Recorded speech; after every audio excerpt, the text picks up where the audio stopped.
joggers along the waterfront of a country where tourism is life. That's Cuba. But that life appears to be changing as the few bright spots in its ailing economy has slid in the wake of Hurricane Irma and the Trump administration's tighter restrictions on travel to the Caribbean island. Although the number of visitors rose nearly 20% in 2017 and is down 7 to 8% in December.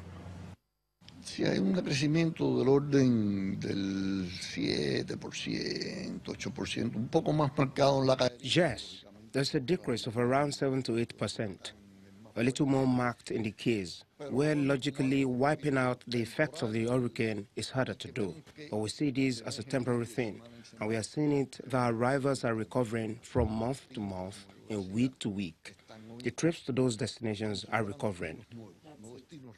Arrivals from the United States, which had surged in the wake of the U.S.-Cuban detente in 2014, took the worst hit, dropping 30% last December. Irma hit in September just as the tourism sector was taking reservations for its high season from November to March. We are very optimistic about a rapid restoration of passenger flow between the U.S. and Cuba. Already, the flows of Cubans have been restored. They are also growing. The operation has been normalized. Airlines are maintaining their flights. Charters have even increased some of their capacities. They increased at the end of the year, and they have held on to an increase in their operations for January and February. We have more cruise operations. We are receiving more requests from U.S. companies to work with us. That is, new sales channels are opening up. Images of destruction put many would-be visitors off. Although Cuba had fixed its tourism installations within 2 months, occupancy rates of the hotels in Cuba managed by Spain's Melia Hotels International has decreased. Last year, in the city of Havana, hotels like this one, such as the Melia Cohiba, had up to 24% of its occupancy with U.S. citizens.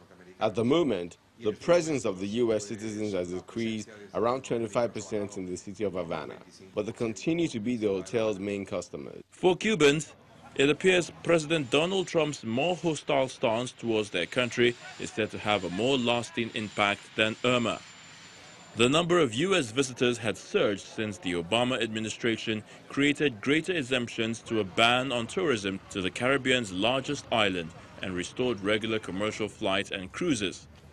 Arrivals reached a record 619,523 last year, up from 91,254 in 2014. But then the Trump administration in September issued a warning on travel there, owing to a spate of alleged health attacks on U.S. diplomats in Havana. In November, tighter travel regulations also went into effect. Unfortunately, while the regulations that he put forth changed very little about the legality of traveling to Cuba, the perception in the U.S. was that you no longer could travel to Cuba legally. So part of hosting this event is to communicate that it is 100% legal to travel to Cuba.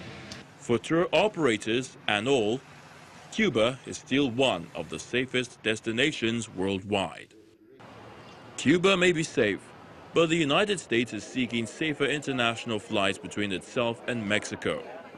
The U.S. had proposed allowing American federal air marshals to travel with taser stun guns on cross-border flights with U.S. airlines. Mexico has been trying to prove itself a good ally to the United States in the hope that this will help its efforts to renegotiate the North American Free Trade Agreement, NAFTA, in terms that are as favorable as possible. This proposal has been put forward various times and was presented to us again by the United States government. And like any proposal, we will consider it sincerely. We are analyzing it from a legal standpoint, including its operational advantages such as security.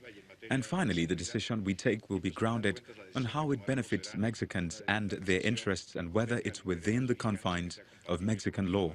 What I can assure you is that we will not negotiate the free trade agreement in exchange for the air marshals. Negotiating teams from Mexico, Canada and the United States gathered in Montreal for the 6th of 7 planned rounds on how to revamp the 1994 pact. Progress is slow, prompting Mexico to suggest that the talks could be extended. Whether the negotiations will swing in favor of the U.S. will be known in the distant future, as the use of weapons by foreigners in Mexico is sensitive and tightly regulated.